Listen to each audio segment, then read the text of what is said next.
or Duncan Webb. Well, thank you, Mr Chair. Now, I've thought very carefully about this,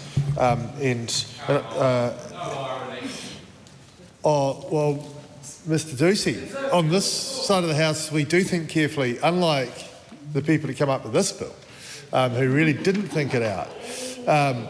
No, because this bill should be called, in the title clause, should be amendment, put amendment paper in, if the minister's happy, the gang brackets intimidation, close brackets, amendment bill. Because what this bill actually does is it's really just Paul Goldsmith saying, you gangs, you got to watch out, we're coming for you. Because that's about how effective it is.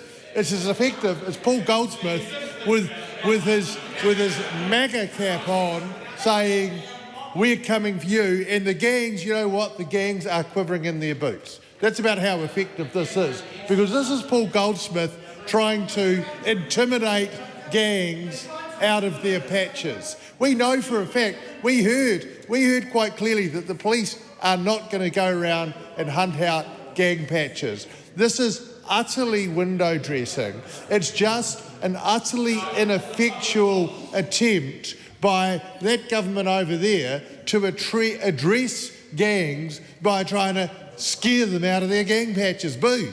It's just not going to work. So it's a ridiculous bill, and the fact of the matter is that it's effectively posturing. But the posturing would be fine if it was effective, but it's absolutely ineffectual posturing, because as we went through this, and I know you can see, I know why James Mega hasn't taken a call, because he's absolutely appalled by his own government's bill. He sat there in select committee with his head in his hands as we went through and worked out how hopeless that bill was. And now there he is still. Take your head out of your hands, stand up and take a call and talk about the so-called merits of this bill, because this bill, as we went through it in Committee of the Whole here, time and again it was demonstrated how it is unworkable. So it can't be anything other than window dressing and an attempt to intimidate. And so really the fact of the matter is that the bill, as we went through it, although we were, and I do want to say this, I want it on the record, we were precluded from talking about non-consorting orders. That debate was shut down in a way which was most unfortunate. And those are a really good example of orders that will never be made.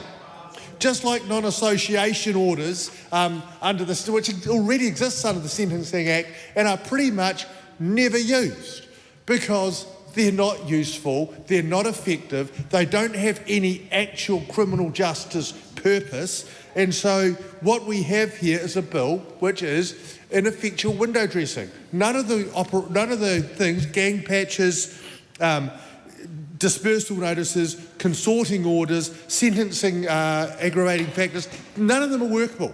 As you look through them, none of them actually work, so it can't be anything other than either a window dressing bill or an attempt by Paul Goldsmith to stare down the gangs with this tough-on crime, real consequences approach, which is simply unworkable. So there you go.